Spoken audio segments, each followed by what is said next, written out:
श्लोक महला दूजा। चाकर लगे चाकरी नाले गारबवाद, गल्लां करे घनेरियां खसम न पाए साध। आप गवाए सेवा करे तां किछ पाए मान, नानक जिसनू लगा तिस मिले लगा सो परवान।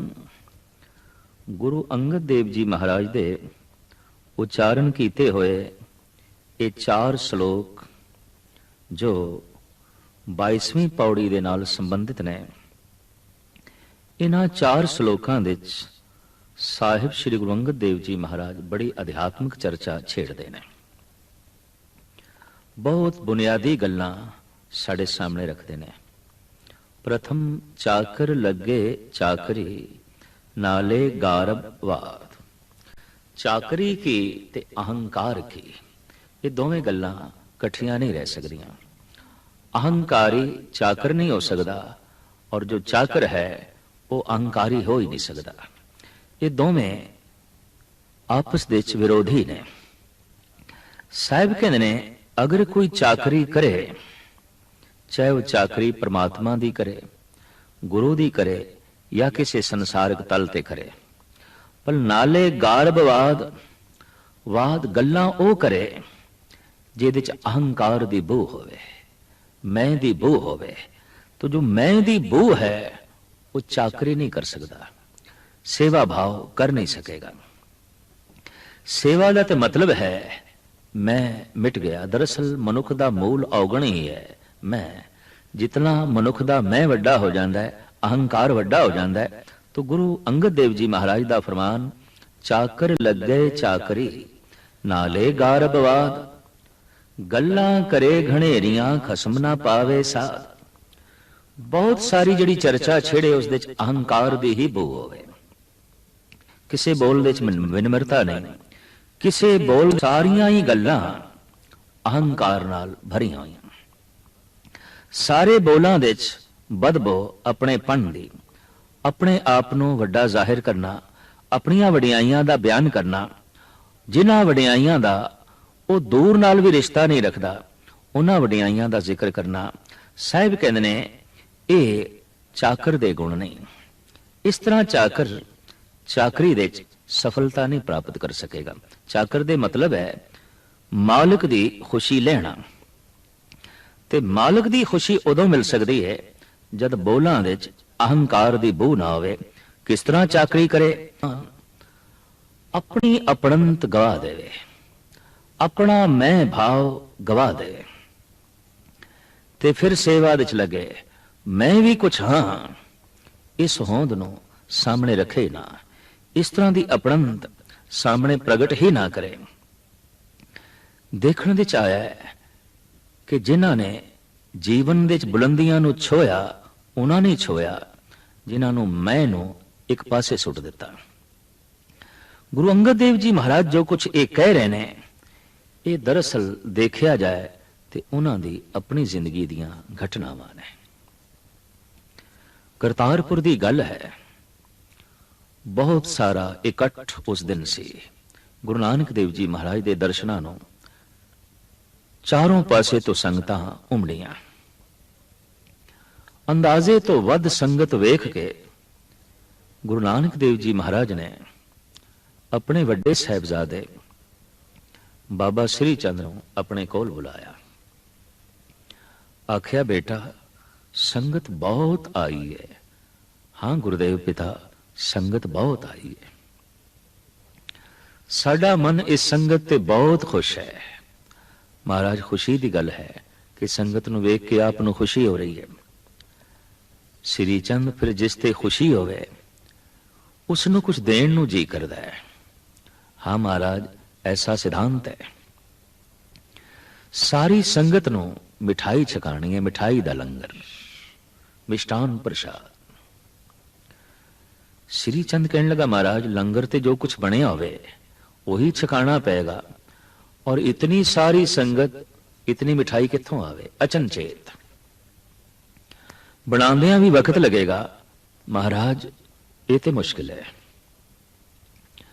गुरु नानक देव जी महाराज कहने लगे, श्री चंद, ए सामने जो जंड दा दरख्त है, इस दे उपर चढ़ जा, इनू जोर दे नाल झूण हिला, मिठाइयां टपकणगियां थल्ले, तू चादरां विछा दे, फिर ਉਹ मिठाई आपां संगत दे च वंडांगे।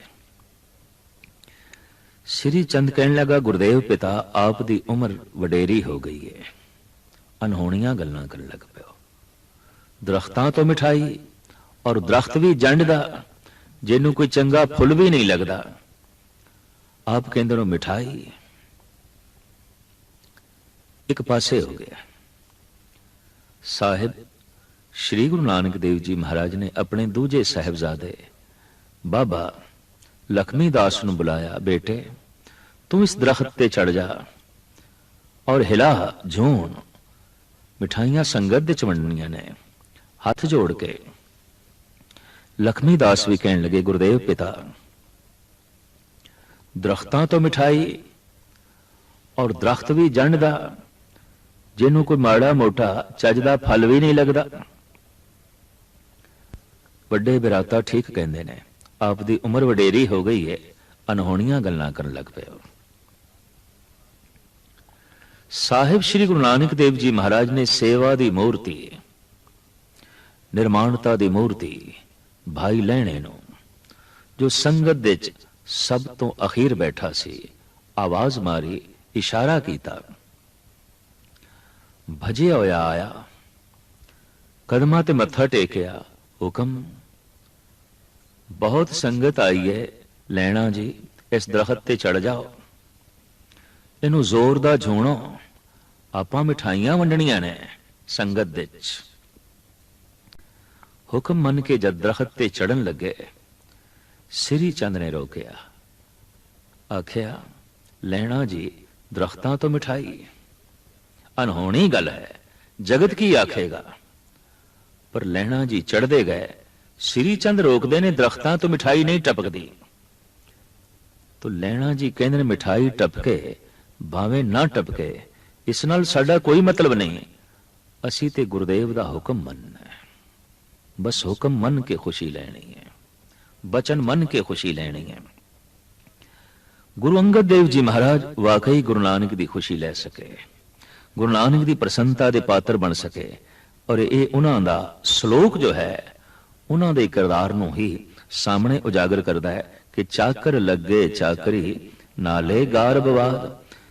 चाकर एक ते चाकरी करे, सेवा करे, पर सेवा करन दे नाल नाल सेवा दा ही हंकार करे, गर्व प्रगट करे, ते सिर्फ सेवा दा हंकार ही नहीं, गल्लां करे घणेरियां, जरूरत तो ज्यादा बोल बोले, जिन्हां बोलां दी लोड़ ही नहीं ओ बोले, और बोलां दे च अहंकार प्रगट करे, गल्लां करे घणेरियां, खसम ना पाए साध।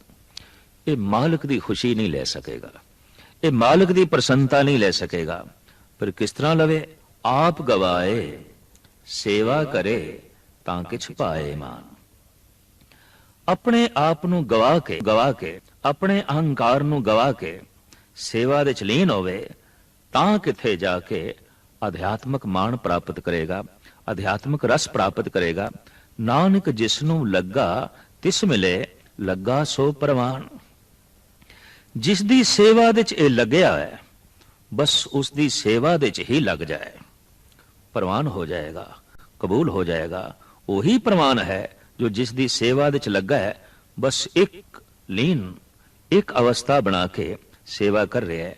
दूजा श्लोक जो दूजे पातशाह दा है वो ये है, नाल इयाणे दोस्ती कदे ना आवे रास। कहते ने दुश्मनी ते मित्रता बराबरी दे तल ते चाहिदी है। अगर तल बराबरी दा नहीं तो अक्सर देखने दे चाया है वो दोस्ती भी सफल नहीं आती और वो दुश्मनी भी किसी हद तक बेमजा होती है। एक कमजोर ते ताकतवर दी दुश्मनी बेमैनी है। एक मूर्ख ते सियाणे दी दुश्मनी दरअसल ये ऐसी है, साहिब श्री गुरु नानक देव जी महाराज कहते ने कि जैसे पानी दी लकीर होवे, वो कोई ठहरदी थोड़ी। इस विच ये नहीं कह रहे ਕਿ ਛੋਟੇ ਦਾ ਵੱਡੇ ਨਾਲ ਸੰਬੰਧ ਨਾ ਹੋਵੇ ਜਾਂ ਵੱਡੇ ਦਾ ਛੋਟੇ ਨਾਲ ਪਿਆਰ ਨਾ ਹੋਵੇ। ਮਹਾਰਾਜ ਕਹਿੰਦੇ ਜਿਸ ਨੂੰ ਕਹਿੰਦੇ ਨੇ ਮਿੱਤਰਤਾ, ਜਿਸ ਨੂੰ ਕਹਿੰਦੇ ਨੇ ਦੋਸਤੀ, ਉਹ ਤੇ ਬਰਾਬਰੀ ਦੇ ਹੀ ਤਲ ਤੇ ਹੁੰਦੀ ਹੈ। ਕੁਛ ਨਾ ਕੁਛ ਬਰਾਬਰੀ ਚਾਹੀਦੀ ਹੈ। ਅਸੀਂ ਦੇਖਦੇ ਹਾਂ ਕਿਧਰੇ ਦੋ ਪੁਰਸ਼ਾਂ ਦੇ ਧਨ ਦੀ ਬਰਾਬਰੀ ਤੇ ਨਹੀਂ, ਪਰ ਗੁਣਾਂ ਦੀ ਬਰਾਬਰੀ ਹੈ, ਦੋਸਤੀ ਹੋ ਸਕਦੀ ਹੈ। ਦੋ ਪੁਰਸ਼ਾਂ ਦੇ ਜਾਤ ਪਾਤ ਦੀ ਬਰਾਬਰੀ ਤੇ ਨਹੀਂ, ਪਰ ਕਲਾ ਤੇ ਗਿਆਨ ਦੀ ਬਰਾਬਰੀ ਹੋ ਸਕਦੀ ਹੈ, ਸਿਆਣਪ ਦੀ ਬਰਾਬਰੀ ਹੋ ਸਕਦੀ ਹੈ। ਕਿਉਂਕਿ ਵਰਗ ਸਿਰਫ ਧਨ ਦਾ ਨਹੀਂ, ਵਰਗ ਸਿਰਫ ਸੁਹੱਪਣ ਦਾ ਨਹੀਂ, ਤੇ ਵਰਗ ਸਿਰਫ ਸਿਆਣਪ ਦਾ ਹੀ ਨਹੀਂ, ਵਰਗ ਸਿਰਫ ਕਲਾ ਦਾ ਹੀ ਨਹੀਂ। ਅਨੇਕਾਂ ਵਰਗ ਨੇ। ਕਿਸੇ ਵੀ ਤਲ ਤੇ ਦੋ ਵਰਗ ਆਪਸ ਵਿੱਚ ਮੇਲ ਖਾਵਣ ਤੇ ਫਿਰ ਦੋਸਤੀ ਹੋ ਸਕਦੀ ਹੈ। ਪਰ ਕੋਈ ਵਰਗ ਮੇਲ ਨਹੀਂ ਖਾਂਦਾ। ਅਸੀਂ ਦੇਖਦੇ ਹਾਂ ਕ੍ਰਿਸ਼ਨ ਤੇ ਸੁਦਾਮੇ ਦੀ ਦੋਸਤੀ, ਇਹ ਠੀਕ ਹੈ ਕਿ ਧਨ ਕਰਕੇ ਸੁਦਾਮਾ ਤੇ ਕ੍ਰਿਸ਼ਨ ਦਾ ਕੋਈ ਮੇਲ ਨਹੀਂ। ਉਹ ਰਾਜਾ ਹੈ, ਇਸ ਦੇ ਕੋਲ ਕੁਝ ਵੀ ਨਹੀਂ, ਰਹਿਣ ਦੀ ਚੰਗੀ ਕੁਟੀਆ ਵੀ ਨਹੀਂ। ਉਹ ਕੰਚਨ ਦੇ ਮਹਿਲ ਤੇ ਮੋਤੀਆਂ ਦੇ ਅੰਬਾਰ ਵਿੱਚ ਰਹਿ ਰਿਹਾ ਹੈ, ਇਹਦੇ ਕੋਲ 2 ਵਕਤ ਦੀ ਰੋਟੀ ਵੀ ਨਹੀਂ। ਲੇਕਿਨ ਇਤਿਹਾਸ ਸਾਖੀ ਹੈ, ਦੋਸਤੀ ਬੜੀ ਗੂੜੀ, ਮਿੱਤਰਤਾ ਬੜੀ ਗੂੜੀ। ਤੇ ਜਗਤ ਦੇ तमाम ਰਹਿਬਰੀ ਪੁਰਸ਼ ਕਹਿੰਦੇ ਨੇ ਮਿੱਤਰਤਾ ਉੱਥੇ ਗੂੜੀ ਆਉਂਦੀ ਹੈ ਜਿੱਥੇ ਬਰਾਬਰੀ ਦਾ ਤਲ ਹੋਵੇ। तो कुछ ना कुछ बराबरी का तल है। वो की है? ज्ञान का तल दोहां का बराबर है। जो कृष्ण कोल ज्ञान है वो सुदामे कोल भी है। जिहड़े दैवी गुण कृष्ण दे कोल ने वो सुदामे कोल भी ने। जिहड़ी लंबी सूझ समझ कृष्ण कोल है वो लंबी सूझ समझ सुदामे कोल भी है। जो अणख ते सूरबीरता कृष्ण कोल है वो अणख सुदामे कोल भी है। गया जरूर है, मुफलिस जरूर से, पर जबान तो मंगया नहीं इसने। ये अणख है। और जिथे इस तरह की अणख की बराबरी होवे, सूरबीरता की बराबरी होवे, दैवी गुणा की बराबरी होवे, ज्ञान की बराबरी होवे, इतनी बराबरी सी की होया जे धन की बराबरी नहीं, की होया जे राज पाठ की बराबरी नहीं। दोस्ती उत्थे ही गूढ़ी होवेगी जिथे कुछ ना कुछ बराबर है। एक बच्चे ते बुढ़े की भी दोस्ती हो सकती है अगर अंदरूनी ज्ञान की बराबरी हो जाए, सियाणप की जो है बराबरी हो जाए। और ऐसा भी हो सकता है कि दो बुढ़ियां दे विच भी दोस्ती ना होवे। एक बुढ़ा बहुत सियाणा है, आलम है, और एक कुबड़ है, मूड़ है, मुश्किल है। हू बहु यही गल गुरु अंगद फरमान पे करते हैं कि मित्रता लई कुछ ना कुछ बराबरी का वर्ग चाहिए, वरना मित्रता होनी बहुत औखी है, बहुत औखी है। तो सतगुरुदेव जी महाराज साहिब श्री गुरु अंगद देव जी दे ए वाक आप कहते ने कि मित्रता लई बराबरी का तल चाहिए। जो जी होए सो उगवे, मौका के आवाओ, बीजे बिख मंगे अमृत, वेखो एव न्याओ, नाल इयाणे दोस्ती।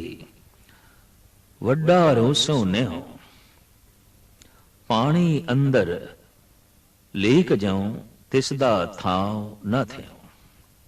बड़े कीमती उदाहरण गुरु अंगद देव जी महाराज ने दिते ने। दोस्ती दी रूपरेखा बयान करने तो पहले आप कहते ने कि मनुख दे अंतिश करण दे जो कुछ होंदा है, जबान वही कुछ प्रगट करती है। ये नहीं कि जबान ने जो कुछ कह दिता है तो मनुख ये आखे नहीं ये मेरे अंदर नहीं सी, मैं एवें ही कट दिता है। नहीं, एवें तो निकल ही नहीं सकता। जबान जो बयान कर दी है ये बैखरी है। इस तो पहले ये बोल कंठ दे चाहुंदे ने, इनू मधमा कहंदे ने। इस तो पहले ये बोल हिरदे दे चाहुंदे ने, इनू पसंती कहंदे ने। और इस तो पहले ये बोल नाभि दे चाहुंदे ने, इसनू परा कहंदे ने। परा, पसंती, मधमा, बैखरी। हुण जबान चो बोल प्रगट हो गए ते बंदा आखे मेरे अंदर ही नहीं सन, मैं एवें कह दिते ने ते मित्रा तू बुरा ना मनाई। पर सवाल पैदा होंदा है अंदर नहीं तो जबान बयान ही नहीं कर सकती, प्रगट ही नहीं हो सकते। साहिब गुरु अंगद देव जी महाराज ये जानकारी दे रहे हैं कि जिस वक्त जेड़े बोल जबान चो निकले ने कम से कम उस वक्त ते ओ बोल अंदर सन, वरना निकल ही ना सकते। पानी नहीं तो टूटी दे राही निकलेगा नहीं। टंकी जो है वो ते नाभि है और ये टूटी जबान है। इनू खोलांगे तो अंदर दा पानी ही बाहर आवेगा। अंदर गंद है तो बोल गंदे निकलणगे, अंदर स्वच्छता है तो बोल पावन निकलणगे, पवित्र निकलणगे। गुरु अंगद देव जी महाराज दा फरमान, जो जी होए सो उगवे मोहका किया वाह। जो कुछ मनुख दे जीव दे चाहुंदा है ਉਹੀ ਮੂੰਹ ਚੋਂ ਨਿਕਲਦਾ ਹੈ। ਉਹੀ ਹਵਾ ਦੀ ਤਰ੍ਹਾਂ ਉਹ ਬੋਲ ਜੋ ਹੈ ਨਿਕਲਦੇ ਨੇ। ਬੀਜੇ ਬਿਖ ਮੰਗੇ ਅੰਮ੍ਰਿਤ ਵੇਖੋ ਏਉ ਨਿਆਉ। ਇਨਸਾਫ ਦੀ ਗੱਲ ਵੇਖੋ। ਸਾਹਿਬ ਗੁਰੂ ਅੰਗਦ ਦੇਵ ਜੀ ਕਹਿੰਦੇ ਨੇ ਬੀਜ ਦਾ ਜ਼ਹਿਰ ਹੈ, ਮੰਗਦਾ ਅੰਮ੍ਰਿਤ ਹੈ, ਬੋਲਦਾ ਕੌੜਾ ਹੈ, ਚਾਹੁੰਦਾ ਦੋਸਤੀ ਹੈ ਮਿੱਤਰਤਾ। ਬੋਲਦਾ ਰੁੱਖਾ ਹੈ ਤੇ ਚਾਹੁੰਦਾ ਮੇਰੀ ਦੋਸਤੀ ਹੋਵੇ। ਕੌੜੇ ਬੋਲਣ ਵਾਲੇ ਮਨੁੱਖ ਦੀ जगत विच किधरे भी दोस्ती नहीं होती। हाँ, दुश्मनी ते वध सकती है, दोस्ती नहीं, मित्रता नहीं। इस वास्ते साहिब कहते देखो ये न्याओ, बीज दा जहर है, मंगदा अमृत है, नीयत भैड़ी है और फल चंगे मंगदा है। महाराज कहते इस तरह का जो मनुख है ते दूसरे तल ते कोई सियाणा होवे, दोस्ती निभेगी नहीं। इस तरह का जो इयाणा मनुख है, नादान मनुख है, उसके नाल किस तरह दोस्ती निभेगी जिसकी नीयत ठीक नहीं, जिसके अंदर बोल कौड़े ने। नाल इयाणे दोस्ती कदे ना आवे रास, जेहा जाने तेहो वरते वेखो को निर्जास। महाराज कहते निर्णा करके वेख लो कि इयाणे नाल वड्डे दी दोस्ती निभेगी नहीं। एक 80 साल का बुढ़ा है, एक 5 साल का बच्चा है, दोस्ती नहीं हो सकती। संबंध हो सकता है पिता पुत्र का, संबंध हो सकता है पोतरे ते दादे का, दोस्ती नहीं हो सकती, मित्रता नहीं हो सकती। मित्रता तो मुराद है एक मिक हो जाना। तो उस 5 साल के बच्चे का और उस 80 साल के बुढ़े का कोई भी वर्ग मेल नहीं खाता, किसी तरह का भी मेल नहीं जुड़ता। ना गुण का, कला का, सियाणप का, बोलों का कुछ भी ते तालमेल नहीं बैठता। सोचने का मूल गल ते सोचने दी है। तो गुरु अंगद देव जी महाराज कहते ने जैसे एक बिरद ते एक इयाणा नादान बच्चा दोस्ती नहीं हो सकती, इस तरह मूर्ख ते सियाणा ये भी इस तरह ने। एक बुजुर्ग है, एक नादान है। इत्थे उम्र करके इयाणा ते वडपना नहीं लेना। वही बुजुर्ग है, वड्डा है, महान है, जिसकी अकल महान है। वही इयाणा है, नादान है, जो शरीर तो ते कम लैंदा है, अकल तो नहीं लैंदा, विचार तो नहीं लैंदा। जिदे बोलां नाल अकल नहीं, इयाणा है। जिदे वेखण दे च अकल नहीं, सिर्फ अख वेख रही है, अख दे राही अकल नहीं वेख रही, इयाणा है। सिर्फ कन सुन रहे ने ते स्रोत दे च अकल सम्मिलित नहीं, तो ये इयाणा है। सिर्फ जबान बोल रही है पर इस बोलण दे च अकल नहीं, तो ये इयाणे दे बोल ने। और जितना असी देखते हैं शरीरक तल ते कम उम्र मनुख होंदा है, मासूम बच्चा है, उहदे वेखण दे च अकल नहीं है। अगर अकल होवे तो अग दे च हथ पाण दा मतलब ही नहीं है। उहदे बोलण दे च अकल नहीं है, उहदे सुणन दे च अकल नहीं है, उहदे चलण दे च अकल नहीं है, उहदे करन दे च अकल नहीं है। ते जिस दे किसी भी कर्म दे नाल अकल जुड़ी हुई नहीं, ते जिस दे सारे कर्मां दे नाल अकल जुड़ी होवे, इस तरह दे दो मनुखां दी दोस्ती नहीं होवेगी, मित्रता नहीं होवेगी। महाराज कहते नाल इयाणे दोस्ती कदे ना आवे रास, जेहा जाने तेहो वरते वेखो को निर्जास। ईरान दे सूफी संत ने ते साफ कह दिता, बुजुर्गी बा अकलस्त न के बासाल, तवंगरी बा दिलस्त न के बामाल। बुजुर्गी अकल तो नापनी चाहिए, उम्र तो नहीं। ये किन्ने साल दा है, सालां नूं सामने रख के किसी नूं बुजुर्गी दा लकब दे नापनी चाहिए। इहदी सोचनी कितनी बुलंद है। फिर अमीरी नूं नापना है तो उहदी महल माड़ियां नापण दी लोड़ नहीं, ਉਹਦੀ ਧਨ ਸੰਪਦਾ ਨੂੰ ਤੋਲਣ ਦੀ ਲੋੜ ਨਹੀਂ। ਤਵੰਗਰੀ ਬਾ ਦਿਲ ਅਸਤ ਨਕੇ ਬਾ ਮਾਲ। ਤਵੰਗਰੀ ਜੋ ਅਮੀਰੀ ਹੈ ਉਹ ਦਿਲ ਨੂੰ ਨਾਪੋ ਕਿ ਇਸ ਦਾ ਦਿਲ ਕਿੰਨਾ ਕੁ ਵੱਡਾ ਹੈ। ਅਰਬਾਂ ਖਰਬਾਂ ਦੀ ਸੰਪਦਾ ਦਾ ਮਾਲਕ ਹੈ, ਦਿਲ ਇਤਨਾ ਛੋਟਾ ਹੈ ਕਿ ਉਹਦੇ ਚ ਭਰਾ ਲਈ ਵੀ ਥਾਂ ਕੋਈ ਨਹੀਂ, ਮਾਂ ਬਾਪ ਲਈ ਵੀ ਜਗ੍ਹਾ ਕੋਈ ਨਹੀਂ। ਉਸਦੀ ਧਨ ਦੌਲਤ, ਉਹਦੀ ਸ਼ੌਹਰਤ, ਉਸਦੇ ਦੁਨਿਆਵੀ ਸੁੱਖ, ਉਹਦੇ ਚ ਉਹ ਮਾਂ ਬਾਪ ਨੂੰ ਵੀ ਹਿੱਸਾਦਾਰ ਬਣਾਉਣ ਨੂੰ ਰਾਜ਼ੀ ਨਹੀਂ, ਭਰਾ ਨੂੰ ਵੀ ਨੇੜੇ ਢੁਕਾਉਂਦਾ ਨਹੀਂ। ਤੋ ਸ਼ੇਖ ਸਾਦੀ ਸਾਹਿਬ ਕਹਿੰਦੇ ਨੇ ਇਹਨੂੰ ਅਮੀਰ ਆਖਣ ਦੀ ਲੋੜ ਨਹੀਂ, ਇਹਦਾ ਤੇ ਦਿਲ ਬਹੁਤ ਛੋਟਾ ਹੈ, ਦਿਲ ਬਹੁਤ ਛੋਟਾ ਹੈ। ਜਿਸ ਦਾ ਦਿਲ ਵੱਡਾ ਹੋਵੇ, ਦੌਲਤ ਥੋੜੀ ਹੈ, ਧਨ ਸੰਪਦਾ ਥੋੜੀ ਹੈ, ਪਰ ਦਿਲ ਬਹੁਤ ਵੱਡਾ ਹੈ। ਬਸ ਇਸੇ ਨੂੰ ਹੀ ਅਮੀਰ ਕਹਿੰਦੇ ਨੇ। ਬਾਬਾ ਫਰੀਦ ਕਹਿੰਦੇ ਨੇ, ਅਣਹੋਂਦਾ ਆਪ ਵੰਡਾਏ ਕੋਈ ਐਸਾ ਭਗਤ ਸਦਾ ਹੈ। ਬਾਬਾ ਫਰੀਦ ਹੈ ਤੇ ਇਸ ਦੇ ਕੋਲ ਅੱਧੀ ਰੋਟੀ ਤੇ ਭੁੱਖ ਇਸ ਨੂੰ ਪੂਰੀ ਲੱਗੀ ਹੋਈ ਹੈ, ਪਰ ਅੱਧੀ ਦੇ ਚੋਂ ਵੀ ਅੱਧੀ ਵੰਡ ਦਿੱਤੀ ਹੈ। ਅਣਹੋਂਦਾ ਆਪ ਵੰਡਾਏ ਹੈ ਨਹੀਂ, ਫਿਰ ਵੀ ਵੰਡ ਰਿਹਾ ਹੈ। ਭੁੱਖ ਪੂਰੀ ਲੱਗੀ ਹੋਈ ਹੈ, ਰੋਟੀ ਅੱਧੀ ਹੈ, ਫਿਰ ਵੀ ਅੱਧੀ ਵੰਡ ਕੇ ਦੇ ਰਿਹਾ ਹੈ। ਬਾਬਾ ਫਰੀਦ ਕਹਿੰਦੇ ਮੈਂ ਇਸ ਭਗਤ ਤੋਂ ਸਦਕੇ ਜਾਣਾ। ਇਹ ਤੇ ਧਾਰਮਿਕ ਮਨੁੱਖ ਹੈ, ਇਹ ਤੇ ਅਮੀਰ ਹੈ, ਇਹ ਤੇ ਮਹਾਨ ਅਮੀਰ ਮਨੁੱਖ ਹੈ, ਪਰ ਅਰਬਾਂ ਖਰਬਾਂ ਦੀ ਜਾਇਦਾਦ ਹੈ ਤੇ ਫਿਰ ਵੀ ਭਰਾ ਦੇ ਮੂੰਹ ਦਾ ਟੁੱਕਰ ਖੋ ਰਿਹਾ ਹੈ, ਪੜੋਸੀ ਦੇ ਮੂੰਹ ਦੀ ਰੋਟੀ ਖੋ ਰਿਹਾ ਹੈ। ਇਹਨੂੰ ਅਮੀਰ ਕਹਿਣਾ ਅਮੀਰੀ ਦੀ ਤੋਹੀਨ ਹੈ, ਇਹਨੂੰ ਦੌਲਤਮੰਦ ਕਹਿਣਾ ਦਰਅਸਲ ਧਨਵਾਨ ਦੀ ਤੋਹੀਨ ਹੈ। ਇਸ ਵਾਸਤੇ ਇਹ ਫਕੀਰ ਕਹਿੰਦਾ ਹੈ, ਤਵੰਗਰੀ ਬਾ ਦਿਲ ਅਸਤ ਨਕੇ ਬਾ ਮਾਲ।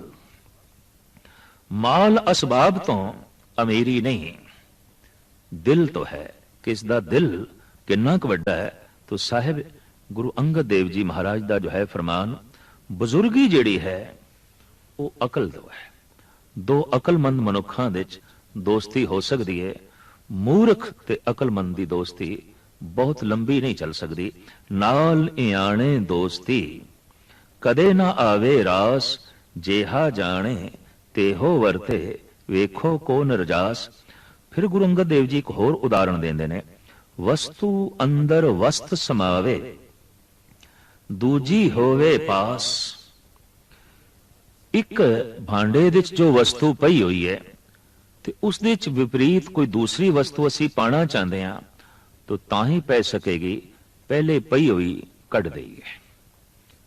एक भांडे दे शराब पई है, उस दे दुध पाना है तो शराब कढ़नी पेगी। उसे भांडे अगर शराब पा देते तो दुध दुध नहीं रहेगा, शराब शराब नहीं रहेगी। दरअसल पई हुई वस्तु एक पासे कढ़नी पेगी। इसनू कहंदे ने सजाती मेल होंदा है, विजाती मेल होंदा ही नहीं। रोशनी विच रोशनी समा सकती है, रोशनी ते अंधकार दा कोई मेल नहीं। पानी विच पानी समा सकता है, पानी ते तेल दा कोई मेल नहीं। अगर मिला दिता तेल वख दिखाई देगा, वो एक मिक नहीं हो सकणगे, क्योंकि दोवें विरोधी ने। देखण नूं सानूं ही दिखाई देगा कि एक मिक ने, पर फिर भी वो एक नहीं ने। दरवाजे नूं जद लोहे दी किल ठोकी है ते असी ऐसी तर्क खड़ी कर सकते हैं, लोहा लकड़ दे समा गया। लकड़ होर जिनस है, लोहा होर जिनस है, पर नहीं, लोहे दी किल नूं जद ठोकिया गया, लकड़ सुकड़ के एक पासे हो गई है। लोहे ने अपनी थां बना ली है। जिस थां ते लोहे दी किल है उत्थे लकड़ कतई नहीं है। हाँ, लोहे विच लोहा समा सकता है, लोहा लकड़ विच नहीं समा सकता। एक ईश्वरी नियम कि सजाती मेल होंदा है, विजाती मेल नहीं होंदा। गुण दे च गुण समा सकते ने, गुण दे च अवगुण नहीं समा सकते। औगुणा दे च अवगुण गुण समाणगे, रोशनी दे च रोशनी समावेगी, अंधेरे च होर अंधेरा कीता जा सकता है। पर कोई आखे अंधकार ते प्रकाश नूं कठिया रखना है, ये औखी गल है। कल्पना दी दुनिया ते हो सकेगा, वास्तविक नहीं हो सकेगा। इसनूं एक सोहणे उदाहरण दे नाल महापुरुषां ने समझाया है कि एक फकीर रोज सवेरे द्वार द्वार ते भिक्षा मंगण लई जांदा सी। ਅੱਜ ਅਜੀਬੋ ਗਰੀਬ ਘਟਨਾ ਘਟ ਗਈ। ਇੱਕ ਦਵਾਰ ਤੇ ਉਸਨੇ ਦਸਤਕ ਦਿੱਤੀ। ਇੱਕ ਬੀਬੀ ਨੇ ਦਵਾਰ ਖੋਲਿਆ। ਚੁਟਕੀ ਆਟੇ ਦੀ ਭਿਕਸ਼ਾ ਪਾਤਰ ਦੇ ਵਿੱਚ ਪਾਈ। ਫਕੀਰ ਚੱਲ ਪਿਆ। ਇਹ ਬੀਬੀ ਕਹਿਣ ਲੱਗੀ ਕਿ ਚੱਲ ਪਿਆ, ਕੁਝ ਗਿਆਨ ਦੀ ਗੱਲ ਸੁਣਾ, ਕੁਝ ਪ੍ਰਮਾਤਮਾ ਦੀ ਗੱਲ ਸੁਣਾ, ਕੁਝ ਦੇ ਕੇ ਜਾ। ਇਸ ਤਰ੍ਹਾਂ ਕੀ ਸਵਾਰਥੀ ਬਣਨਾ ਹੈ? ਫਕੀਰ ਨੇ ਗੱਲ ਸੁਣੀ। ਆਖਿਆ ਕੱਲ ਰੱਬ ਦੀ ਚਰਚਾ ਕਰਾਂਗੇ, ਕੱਲ ਤੱਕ ਉਡੀਕ ਕਰ। ਇਹ ਬੀਬੀ ਕਹਿਣ ਲੱਗੀ ਫਿਰ ਹੋਰ ਘਰਾਂ 'ਚ ਨਾ ਜਾਵੀਂ, ਪਹਿਲੇ ਇੱਥੇ ਹੀ ਆਵੀਂ। ਮੈਂ ਤੇਰਾ ਇਹ ਭਿਕਸ਼ਾ ਪਾਤਰ ਖੀਰ ਦੇ ਨਾਲ ਭਰ ਦਿਆਂਗੀ। ਸਮੇਂ ਸਿਰੇ ਫਕੀਰ ਪਹੁੰਚਿਆ। ਦੁਆਰ ਤੇ ਦਸਤਕ ਦਿੱਤੀ ਹੈ। ਭਰਿਆ ਹੋਇਆ ਖੀਰ ਦਾ ਕਰਮੰਡਲ ਬੀਬੀ ਬਾਹਰ ਲੈ ਆਈ ਹੈ। ਸਾਧੂ ਨੇ ਭਿਕਸ਼ਾ ਪਾਤਰ ਅੱਗੇ ਕੀਤਾ ਹੈ। ਕੰਬਣੀ ਛਿੜ ਗਈ ਇਸ ਬੀਬੀ ਨੂੰ, ਹੱਥ ਰੁਕ ਗਏ। ਸਾਧੂ ਕਹਿੰਦਾ ਖੀਰ ਪਾ ਦੇ ਮੇਰੇ ਭਾਂਡੇ 'ਚ। ਨਹੀਂ ਫਕੀਰ ਸਾਈਂ, ਤੁਹਾਡੇ ਇਸ ਬਰਤਨ ਦੇ 'ਚ ਤੇ ਬਿਸ਼ਟਾ ਹੈ, ਗੰਧ ਹੈ। ਖੀਰ ਅੰਮ੍ਰਿਤ ਹੈ। ਮੈਂ ਇਹ ਅੰਮ੍ਰਿਤ ਇਸ ਗੰਧ ਦੇ 'ਚ ਕਿਸ ਤਰ੍ਹਾਂ ਪਾ ਦਿਆਂ? ਫਕੀਰ ਉੱਚੀ ਆਵਾਜ਼ ਹੋ ਕੇ ਬੋਲਣ ਲੱਗਾ, ਬੀਬੀ ਜੈਸੇ ਮੇਰੇ ਇਸ ਗੰਦੇ ਭਾਂਡੇ ਦੇ ਜਿਸ ਦੇ 'ਚ ਗੰਧ ਪਈ ਹੈ, ਤੂੰ ਅੰਮ੍ਰਿਤਮਈ ਖੀਰ ਨਹੀਂ ਪਾ ਸਕਦੀ। ਤੇਰੇ ਗੰਦੇ ਹਿਰਦੇ ਦੇ 'ਚ ਮੈਂ ਅੰਮ੍ਰਿਤਮਈ ਨਾਮ ਪਾਵਾਂ ਤੇ ਕਿਸ ਤਰ੍ਹਾਂ ਪਾਵਾਂ? ਅੰਮ੍ਰਿਤਮਈ ਗਿਆਨ ਪਾਵਾਂ ਤੇ ਕਿਸ ਤਰ੍ਹਾਂ ਪਾਵਾਂ? ਤੂੰ ਖੀਰ ਮੈਨੂੰ ਤਾਂ ਦੇਵੇਂਗੀ, ਮੈਂ ਇਸ ਭਾਂਡੇ ਨੂੰ ਸਾਫ਼ ਕਰਾਂਗਾ, ਮੈਂ ਗੱਲ ਰੱਬ ਦੀ ਤਾਂ ਤੈਨੂੰ ਸੁਣਾਵਾਂਗਾ। ਤੂੰ ਆਪਣੀ ਨੀਅਤ ਠੀਕ ਕਰੇਂਗੀ, ਤੂੰ ਆਪਣੀ ਭਾਵਨਾ ਠੀਕ ਕਰੇਂਗੀ।